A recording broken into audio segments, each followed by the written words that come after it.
Last time on Assassin's Creed 2, Lucy, where have you Desmond been? woke up Why did they- to find Lucy, rescuing him from Abstergo.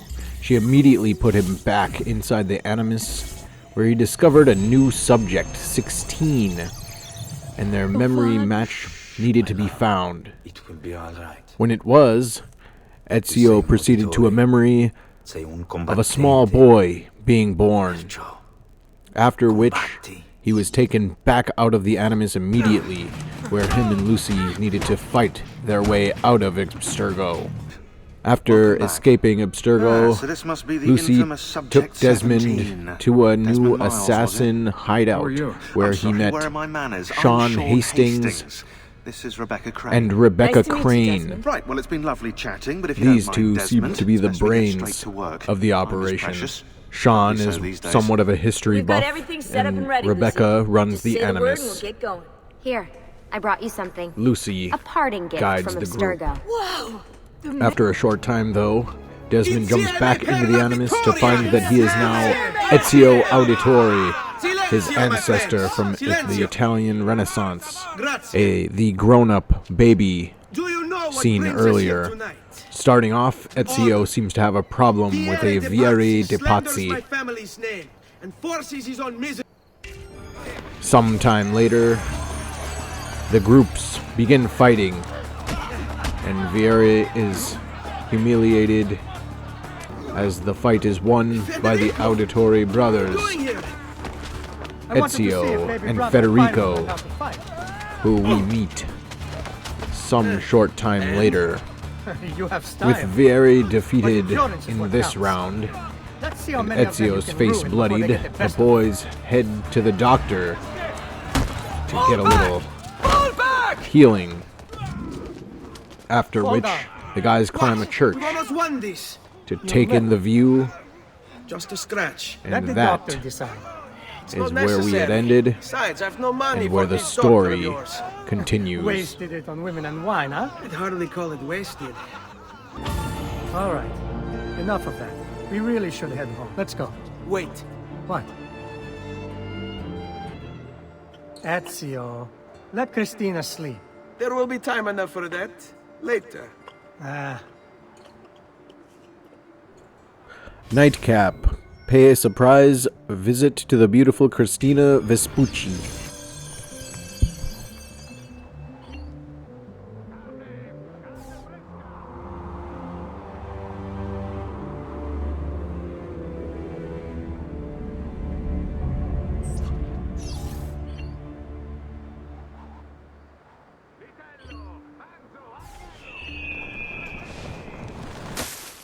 So it's Vieri. I better hide. Keep looking! He couldn't have gotten far!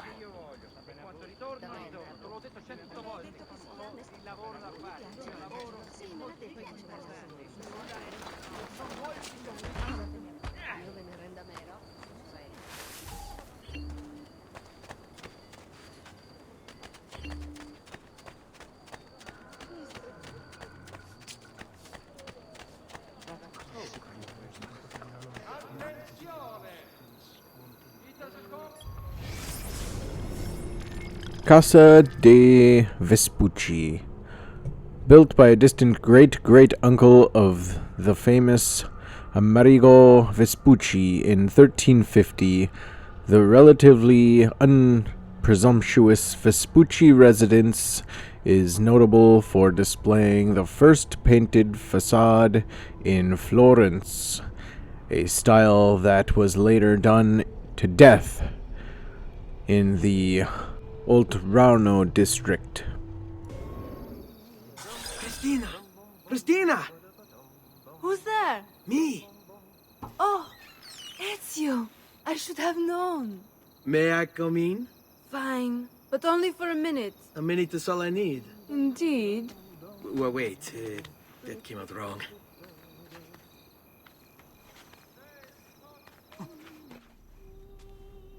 Come here. Oh, Ezio.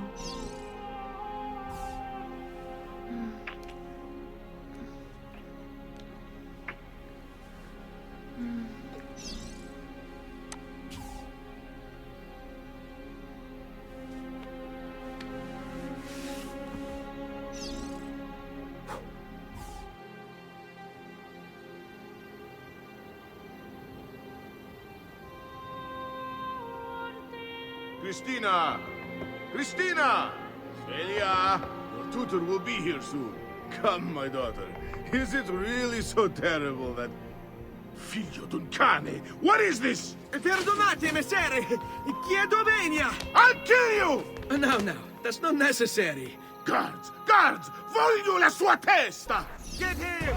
There's really no need for violence.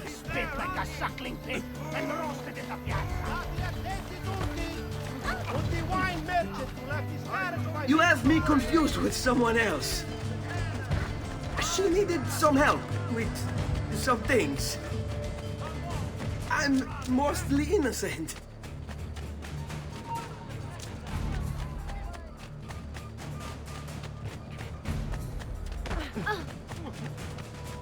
Are you capable of...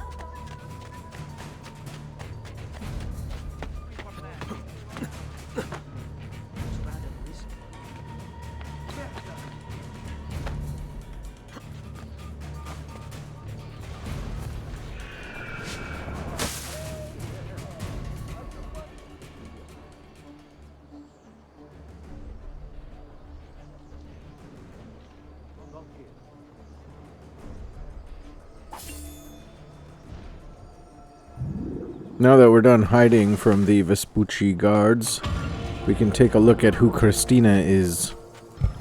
Christina Vespucci, date of birth 1459, profession student and noble.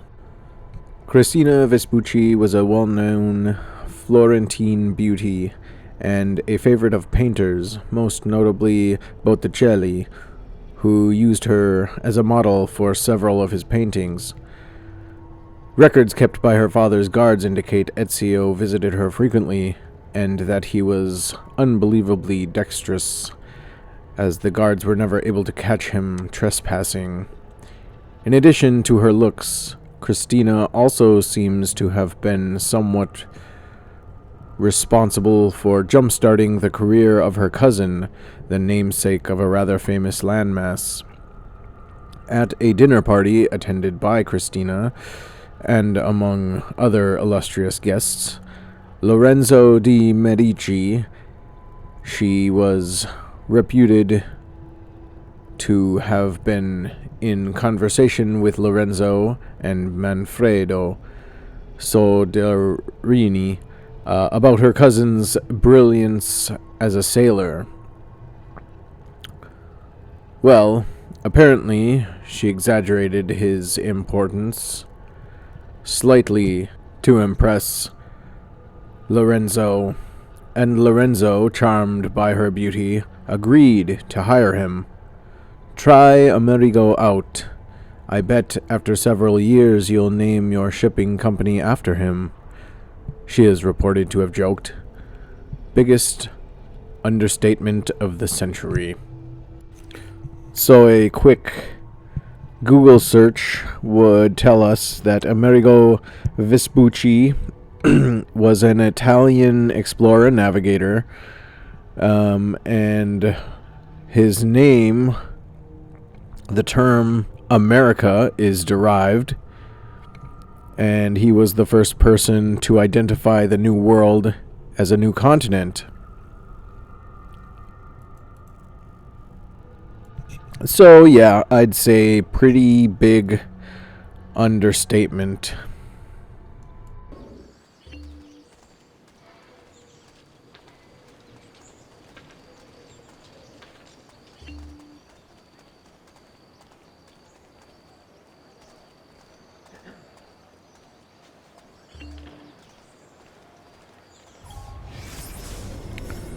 Palazzo Auditore. Completed in 1473, the Palazzo Auditore is notable for its rusticated stonework and Roman pilasters. Giovanni Auditore designed the palazzo himself, based on initial sketches by Leon Battista Alberti. Once built, the palazzo became a fixture of the Santa Maria Novelle district. Lorenzo de' Medici mentioned in a letter addressed to Giovanni dated 1474 that he admired the facade's lack of ostentation. Like, yeah, thanks, buddy.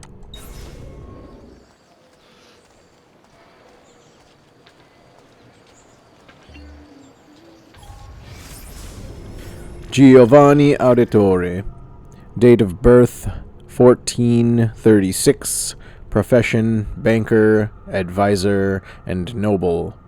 Giovanni Auditore was one of the pivotal figures in 15th century Florentine banking, in charge of overseeing the Medici Bank branches across Italy. He kept the Medici machine running while Lorenzo was busy with the government.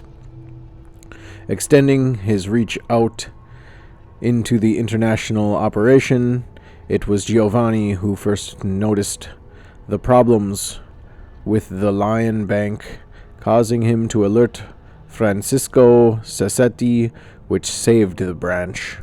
Such great talent was well rewarded by Il Magnifico. Giovanni developed a close friendship with Lorenzo de' Medici, becoming one of his closest advisors. Successful negotiations to secure the Pope's support of the Medici Bank in 1471 were carried out by Giovanni. Relieved and grateful, Lorenzo paid for Giovanni's palazzo as a gift. Well, that was very nice of him. It sounds like Lorenzo is a politician, but previously ran the bank or owned it or something like that. We might find that out later. Good morning, Father. Come with me. Is something wrong? Do you think me blind and deaf, son? I know all about your fight with Vieri di Pazzi last night, and then this little visit to Cristina. Your behavior is unacceptable. It reminds me of myself when I was your age. I assume these misadventures won't interfere with your work today. No, Padre. Avete la mia parola. I've prepared some documents here for Lorenzo de' Medici to review. I need them delivered to him. With haste, Father. Return to me when it's done. Paperboy, deliver Giovanni's letter to Lorenzo de' Medici. Al magnifico Lorenzo de' Medici, mio protettore e amico. I have done as requested and completed my investigation into the Milano incident. I can confirm for you that it extends far beyond dissatisfaction with Duca Galeazzo Sforza's rule. It is my belief that other parties, desirous of far greater gains, manipulated events in such a way as to achieve their goals without being revealed themselves. Lampugnani, Olgiati, and Visconti are guilty of the crime, to be sure. And they have met fitting ends for their betrayal.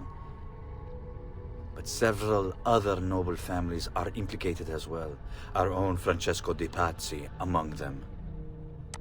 Their cause and motive is not yet clear to me, but initial findings indicate a plan, the scope of which is sure to disturb you. Best we continue this conversation in person, as I am hesitant to put my suspicion to paper. Reply with a place and time, and I will meet you there. I have also ordered Francesco be held by the Gonfaloniere until we can clear up this matter. Yours in confidence, Giovanni. Wow, sounds pretty deep for a banker. De Pazzi is involved. We know about them so far. Tailors. Rebecca 84. I bet you can buy larger bags to carry your equipment from a tailor. Maybe they can even change your outfit too. Among Renaissance merchants, tailors belonged to the new middle class. and were paid well for clothing the rich in the latest fashions. Many were able to get close to their wealthy clients due to the intimacy of their job and create lasting ties.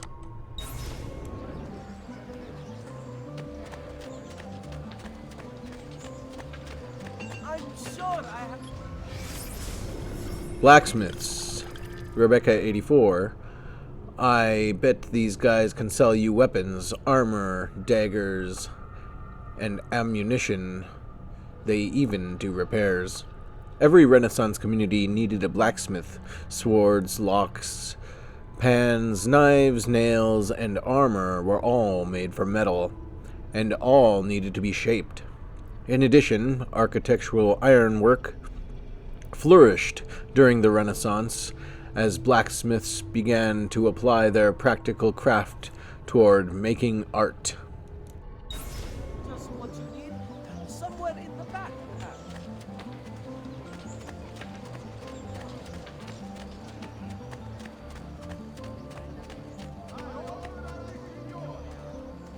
All merchants trading in unconverted woolens shall hereby be taxed.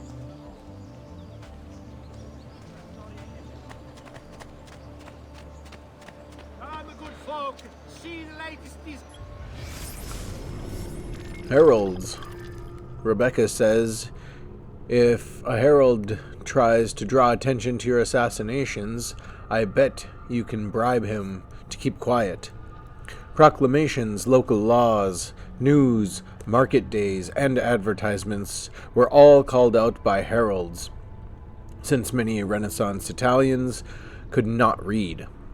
Special laws had to be put in place to protect them from the crowd, due to extreme displays of unhappiness following the announcement of tax increases.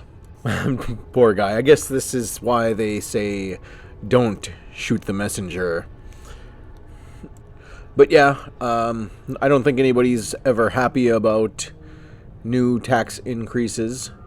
And I'm sure back then they were even worse, considering it was probably just to put more money inside of the pockets of the government. from the greatest designer, me. Have I seen that man before? No client of mine will ever. To all respected members of the Arte del Car. We pride ourselves on delivering good quality at fair prices. See for yourself. For whatever reason, it seems like both of the doors are guarded to get into where we need to be. So we're going to have to climb. People of Firenze.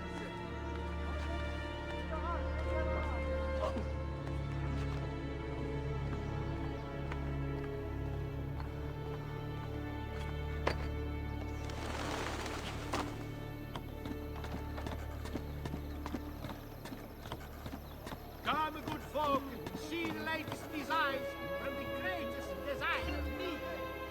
Ah, Ezio, ben trovato. How are you? Come sempre. I have a letter for Messer Lorenzo. I'll see that he receives it when he returns. Returns? They've gone to Villa Careggi, I'm afraid, and not expected back for at least another day. I'll let my father know. After doing our task, we can go and return to Giovanni. Large box of fruit slowly bearing down on you? Was I supposed to avoid you? Keep up the good work. Bischero. You worry too much, Giovanni. Francesco Di Pazzi is in prison. The threat is ended.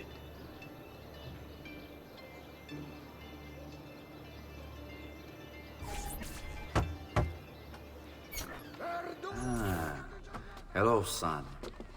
You remember my friend Uberto? Good morning, Gonfaloniere Alberti. To you as well, young man. I trust you delivered the message. Si, padre. But it seems Lorenzo is out of town. I did not anticipate this. What does it matter? So you wait another day or two. Listen, your mother and sister have been looking for you. I'll need you again in a little while, but for now, See if you can't help them. Are you sure? Yes, now if you'll excuse us. Good to see you, Ezio.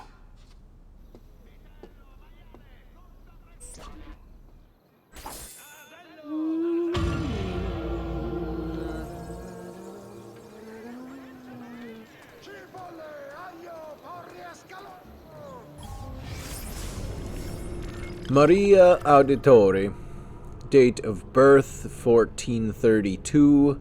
Profession writer and noble. I grow tired of these walls that surround me and am bored with safety. Now is the time to make a decision. I will go out there and see what my life may truly be. Maria wrote these words when she was 16, a week before she met Giovanni Auditore.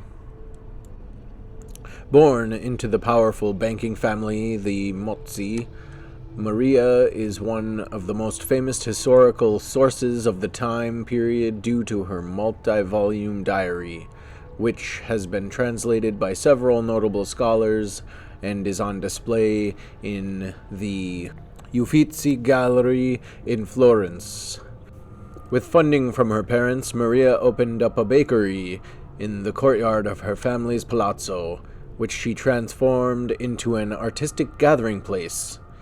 It was there that she met, quote, a man with such conviction I found myself rooted to the spot, unable to look anywhere else, end quote. That man was Giovanni Auditore. Maria and Giovanni were married in 1450. Maria's diary entries continue for the next few decades, describing her patronage of several up-and-coming artists and her trials as a mother, at which point she abruptly abandons her writing to the disappointment of historians everywhere.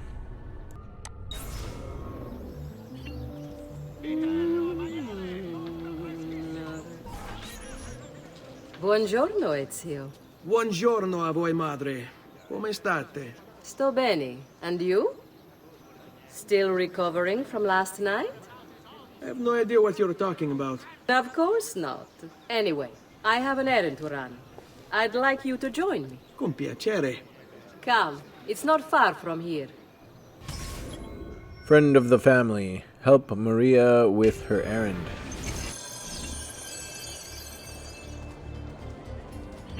I know about your fight with Vieri.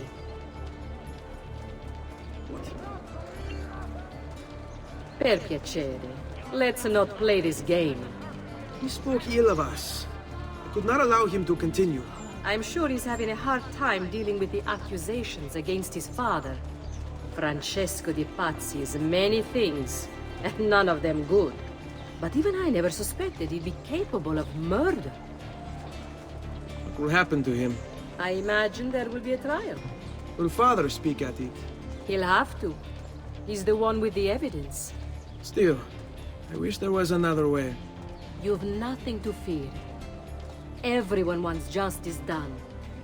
It is an unfortunate state of affairs, but it will pass.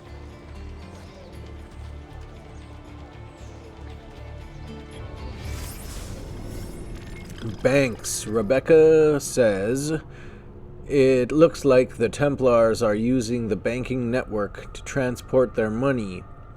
I bet you could snag some of that cash. That's helpful. With the advent of double entry bookkeeping, which allowed bankers to keep track of their clients' deposits and withdrawals, and the proliferation of many different types of Italian currency into the pool of circulation, banks became an essential part of everyday Renaissance life. Banks couldn't technically make money on their money because of the Catholic Church forbade the charging of interest, but in practice this restriction wasn't followed by bankers, or even by the Vatican. which participated in the banking system and required banks to pay the Pope gifts in proportion to the amount of money he had deposited with them. As long as it isn't called interest, God won't notice. Right?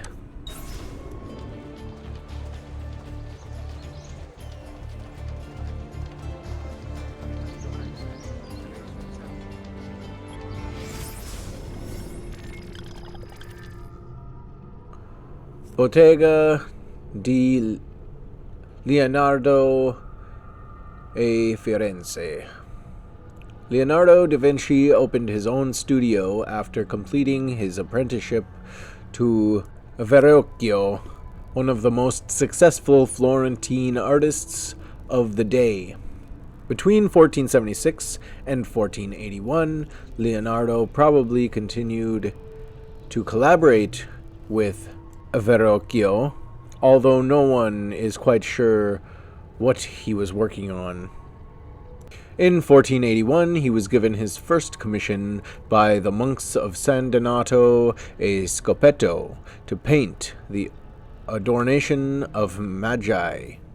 In true Da Vinci style, he began the painting but never finished it.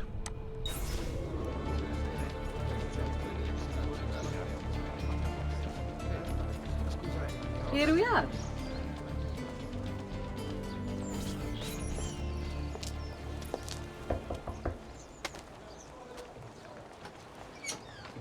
Hello, Leonardo. Madonna Maria.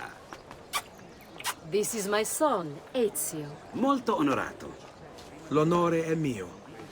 Let me go and fetch the paintings. I'll be right back. He's very talented. Immagino. Self-expression is vital to understanding and enjoying life. You should find an outlet. I have plenty of outlets. I meant besides vaginas. Mother. Back to your house, then. Si. Ezio, help Leonardo, will you?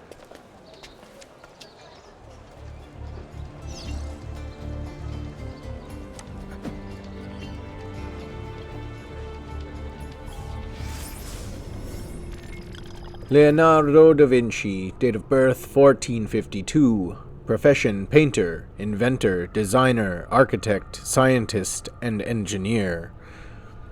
The illegitimate son of a notary and a peasant woman, Leonardo da Vinci was raised in Tuscany. Like many destined to be superstars, he had no surname, Vinci being the town in which he was born. At age 14, he was apprenticed to a Florentine painter, Verrocchio, who taught him chemistry, drafting, painting, sculpting, and modeling. When he was 20, Leonardo established his own workshop, and then traveled across Italy, eventually painting his great masterpieces, The Last Supper in 1498, and the Mona Lisa in 1503 to 1507. During his travels, Leonardo studied the world with unquenchable curiosity, recording his observations in mirror writings within his notebooks. He created designs for a helicopter, a tank, solar power, and a calculator, among others. He was also an engineer, designing garrisons, cannons, and movable barricades. Despite this epic list of accomplishments, Leonardo was hounded by his patrons for his chronic procrastination. Pieces frequently took years longer than he anticipated, and many were never finished at all. Leonardo also had a tumultuous love life. Accused of sodomy in 1476, he was most likely homosexual. Salai, his assistant, was accused of stealing and spending too much money on clothes, but was Also, probably Leonardo's lover. Leonardo painted several pictures of Salai, including his famous Saint John the Baptist, and left the Mona Lisa to him when he died in 1519. Having so much going on, I feel like Leonardo could have had some sort of ADD or something. There's just so much running through his mind. He gets an idea and starts it, forgetting about the last.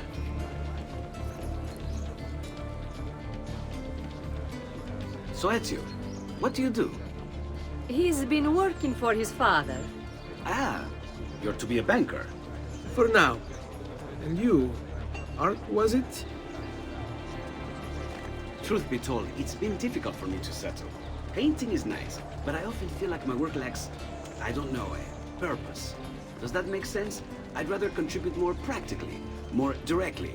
Architecture, perhaps, or anatomy. I'm not content merely to capture the world. I want to change it. Oh, Leonardo. I have no doubt you'll go on to do great things. Vi ringrazio, Madonna. That's kind of you.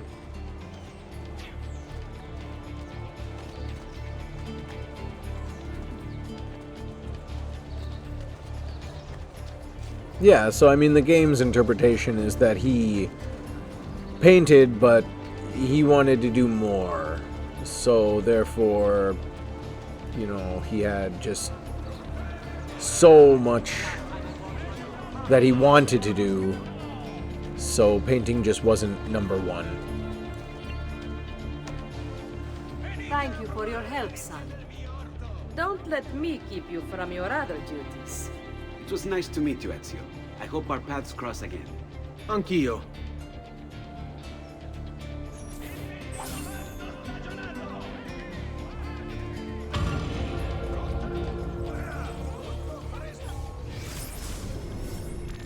Claudia Auditori. Date of birth 1461. Profession student and noble.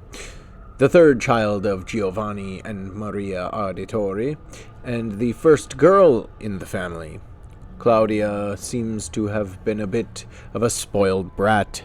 It looks like her parents had to raise her dowry by 1,000 florins after she scared away all her potential suitors. A report from her school indicates she once attacked another girl for looking at her boyfriend and knocked her out cold.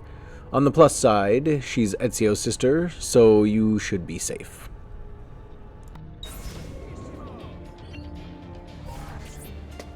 Hey, Claudia. How are you? Bene.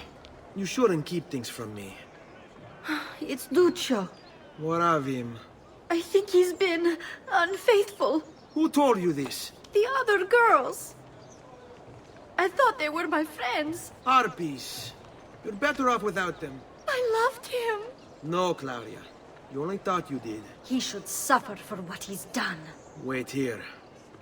I'll go have a word with him.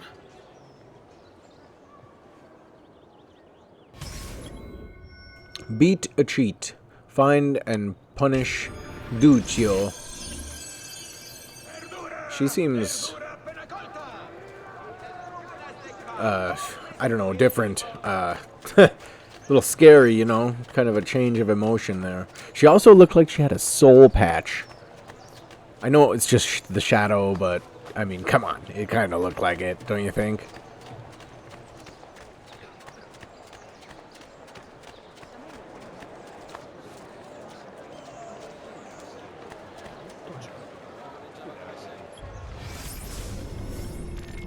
Santa Maria del Fiore, one of Italy's largest churches and the largest landmark in Florence.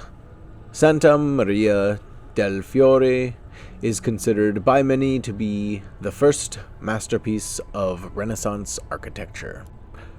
Although the church was designed by Arnolfo di Cambio in 1296, the dome was not started until the beginning of the 15th century, with Cambio long dead.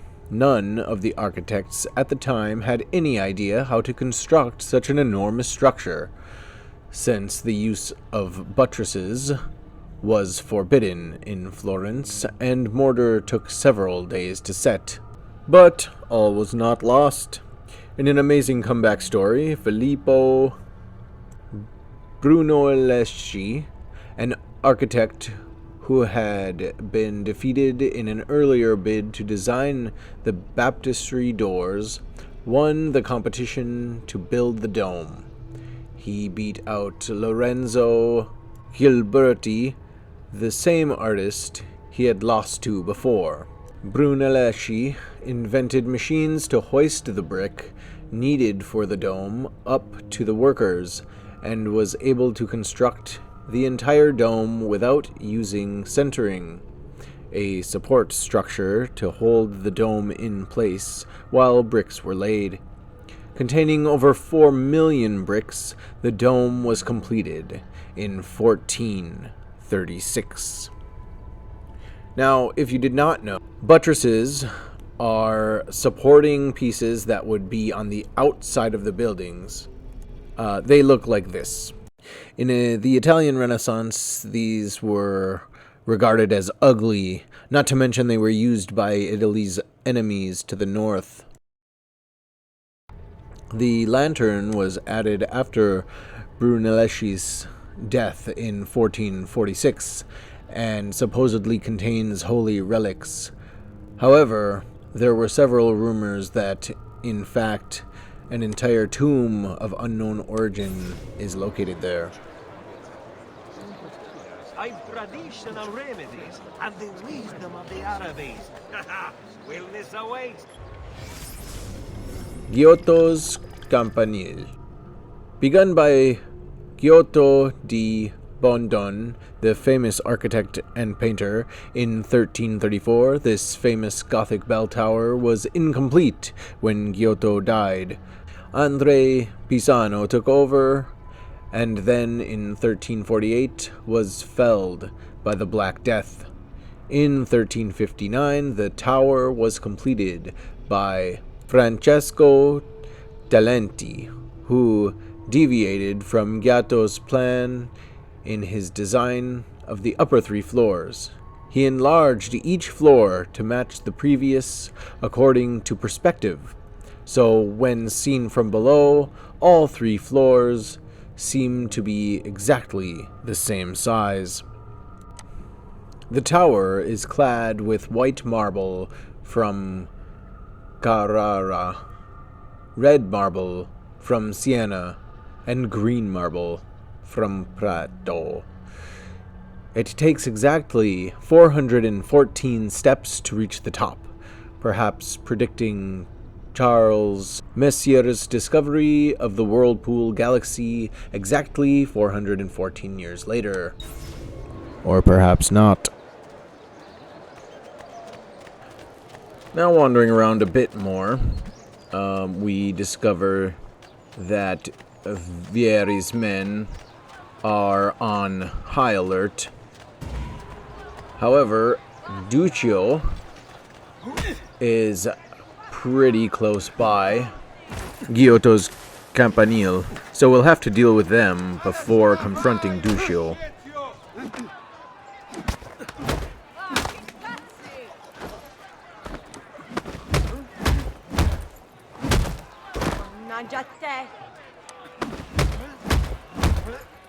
Now that that's dealt with, time to deal with the more immediate problem. Duccio! It's beautiful! Nothing but the best for you, amore mio. But what of Claudia? I thought you'd been promised to her. Father said I could do much better than an auditore. Ah! Birbante! Come, let us walk a bit. What? I had something else in mind. Oh, Duccio. Hey, lurido porco! Ezio, my friend. Ah! Ma che ti piglia? You insult my sister, parading around with this puttana. What are you talking about? I saw the gift you gave her. Or the things you said. Maybe your sister shouldn't be so stingy with her virtù. You broke her heart. Ha! And now I'm going to break your face. You auditores all talk big, but when it comes time for action, ha! You'll regret ever opening your Basta! mouth. Mi arrendo! Stay away from my sister! Well, Duccio went down pretty easily. Maybe it's best that our sister isn't involved with him. Upon completing that mission, however, we received a notification that there are beat-up events around the neighborhood. Maybe we'll take a look at them later. For now, we'll wander around and get to our next objective, and maybe discover some things along the way.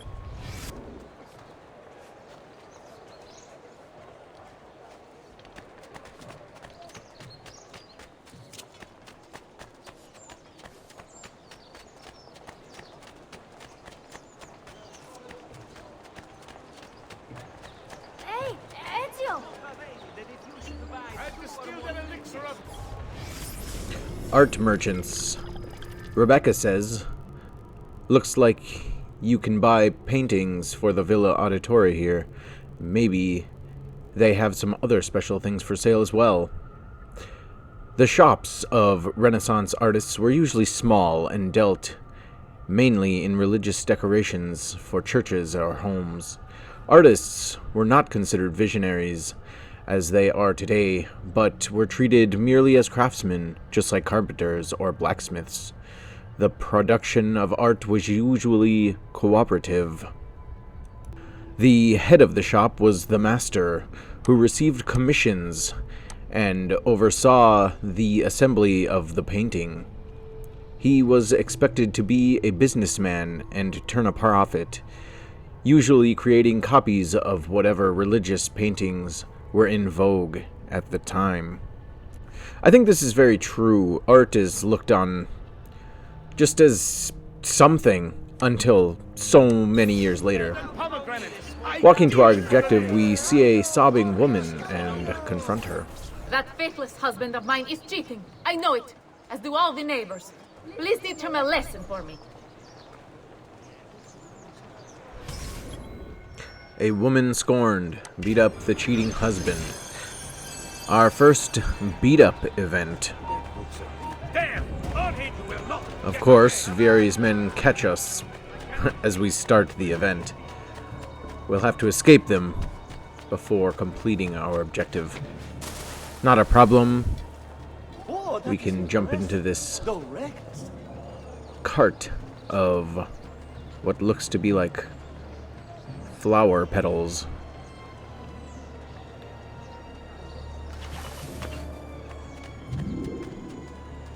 We can use our eagle vision to look for our man. And there he is with his mistress. We decide to punch her instead. Bet you didn't see that coming. Donato! She wins! I give up! That bitch! I mean, wonderful wife of mine! I'll go home!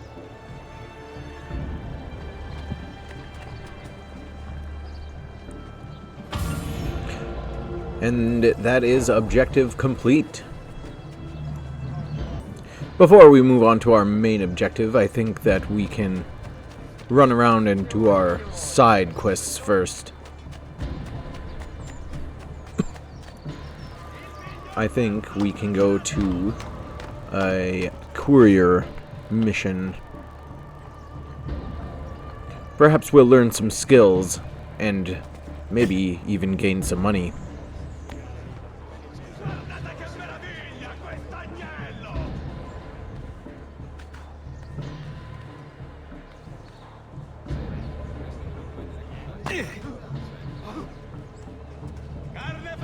Break something, the idiot. Get this to its destination fast. Really fast.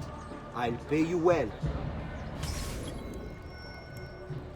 Casanova, deliver these 2 letters to guarded recipients. The second letter from Raphael. My beloved, how can I live without you? I cannot work. I simply idle away imagining your face. The fact that your husband has you locked away behind cold walls sickens me. You are a budding older woman. You should have the privilege to feel my sweet kisses, like a gentle wind caressing your soft petals. Yet, finally, it is Friday when your husband goes off to sea. Oh, happy day, and still happier night. Come, when the sky rains with sparkling stars, come find me and jump into my arms. At midnight, I will be waiting at our special spot. Yours forever, Raphael.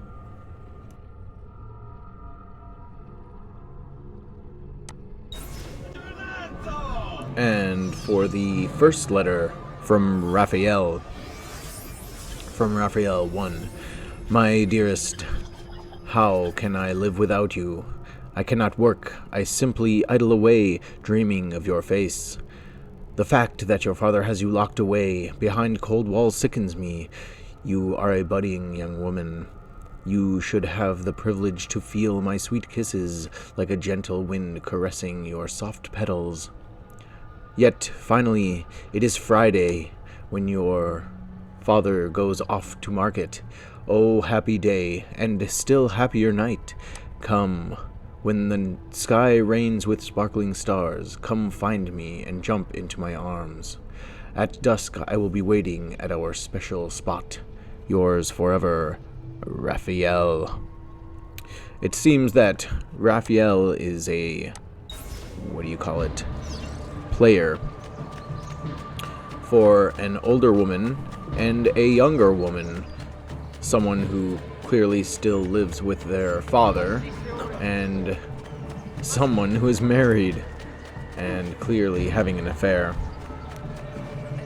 But either way, we are supposed to deliver these letters in a timely manner for our pay, and that is what we will do. It seems that we're over one of the recipients now.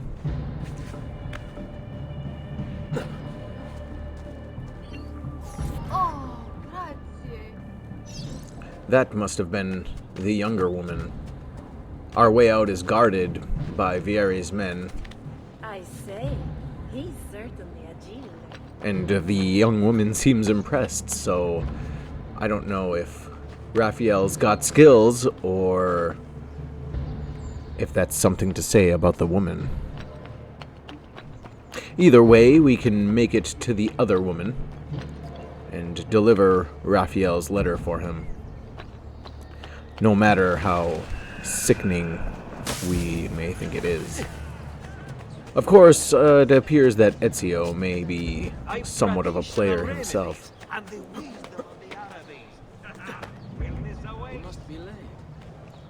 At least according to his parents. He seems to have taken a strong liking to Cristina.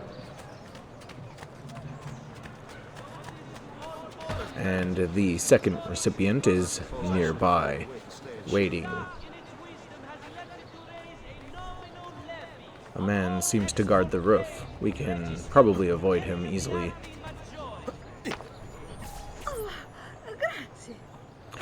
And definitely the older woman. Raphael, you dog. I think at this point, before continuing to our main quest, we should perhaps get our bearings of the area that surrounds us. Perhaps we should hit up some of these viewpoints. There are several we can get to for now, so that is what we should do.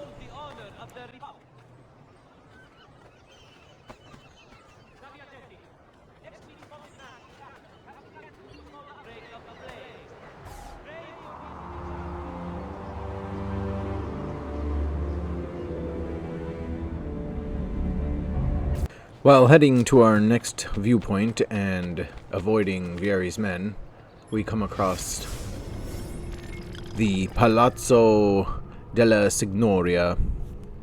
Arnolfo di Cambio designed the Palazzo della Signoria, also known as the Palazzo Vecchio, in 1299 for the rulers of Florence, the Signoria. The Signoria was made up of 9 members, or priori, selected by the city's guilds, 2 from each district, and a gonfiniere of justice. Members were supposed to be chosen by lot, but once the Medici family took power, only their friends seemed to end up in the drawing. Government by the people, right?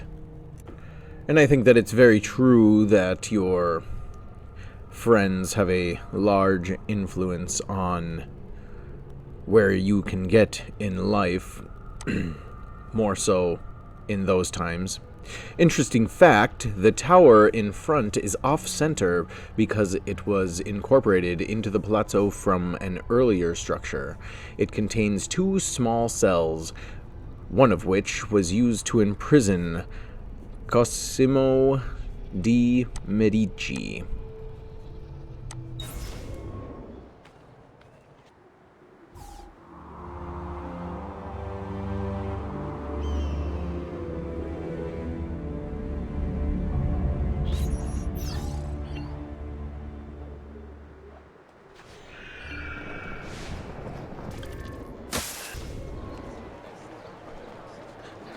Before moving on to our next viewpoint, something catches our eyes.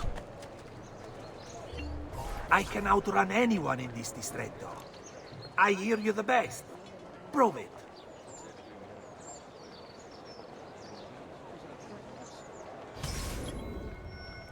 Florentine sprint. Bet you can't beat my record. Thieves. Rebecca says, I bet those thieves can work with you to distract the guards, and if you start a brawl, they'll probably fight with you. Just go talk to them. They'll tell you their price. Renaissance thieves were usually wanderers who could vanish at the first sign of trouble, making it hard for guards to track them. Black market business in Renaissance Italy was booming. Muggings in the major cities were fairly common, as were murders. Often, strollers were attacked in the dead of night, killed, robbed, and then rolled into the nearest river or canal. Even if a thief merely stole rather than killed, the penalty, if caught, were often unduly harsh. Torture was common. Thieves were put in stocks and sometimes even publicly executed. In order to avoid punishment, thieves were often created bonds of trust amongst each other. Each was supposed to tell the rest his dirty secrets, which meant that each thief potentially held his comrades' lives in their hands. So it was a thief that caught our eye. However, not to steal from us, but to challenge us to a race. Hopefully, we can beat his record.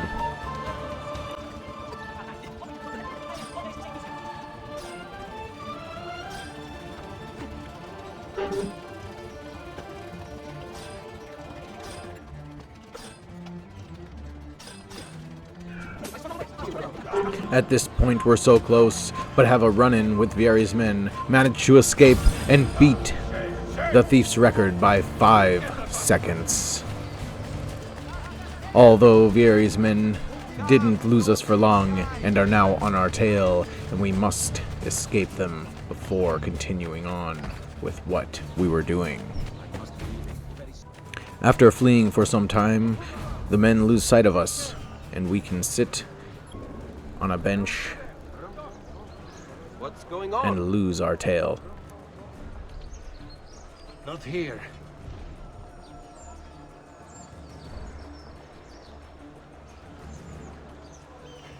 We almost have that bastardo. Ah, man. Not here.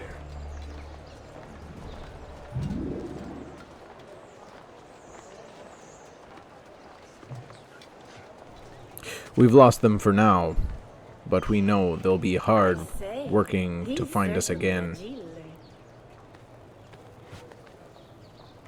But with them gone, we can complete our current objective of climbing some towers and viewing our surrounding area.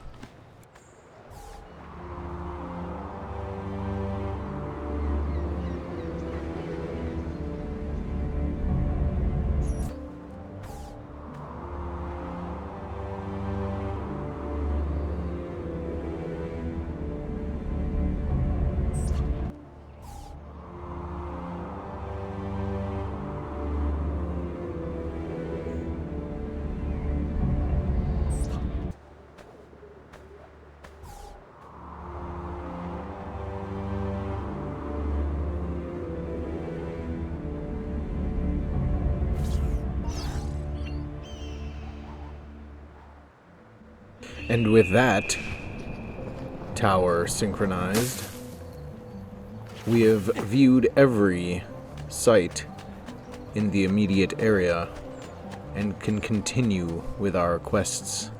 However, that will have to wait until our next episode. Thank you all so much for watching. I hope you enjoyed it. And I do hope that you'll join me next time for the next episode of Assassin's Creed 2, where we'll complete a little bit more of the story. Another time, then.